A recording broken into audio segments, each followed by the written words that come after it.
या देवी सर्वभूतेषु मातृरूपेण संस्थिता नमस्तस्यै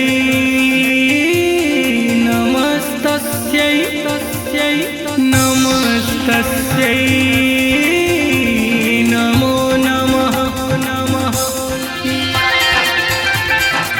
आय करब श्रृंगार मैया के, आय करब श्रृंगार, आय करब श्रृंगार मैया के, आय करब श्रृंगार, आय करब श्रृंगार। हम सुभाष झा, अध्यक्ष नवदुर्गा पूजा समिति सह मुखिया बात, अपने समस्त मिथिलावासी के सादर प्रणाम करैत सूचनार्थ सूचित कऽ रहल छी जे विगत परंपराक पुनरावृत्ति स्वरूप अहुबेर नवदुर्गा पूजा समिति बात द्वारा दिनांक 29/9/2019 से 8/10/2019 तक माँ जगदम्बा के पूजा अर्चनाक आयोजन भऽ रहल अछि।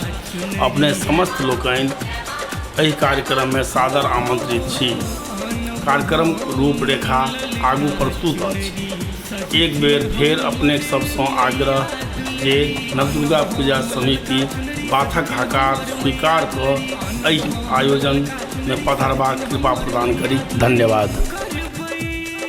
हम सुभाष झा, नवदुर्गा पूजा समिति अध्यक्ष सह मुखिया बात, समस्त ग्रामवासी जे प्रदेश में रहै छी हुनका सबसँ आग्रह कऽ रहल छी जे नवदुर्गा पूजा के वास्ते बढ़ चढ़ के हिस्सा ली और दुर्गा पूजा में गाम अबै के प्रयत्न करी।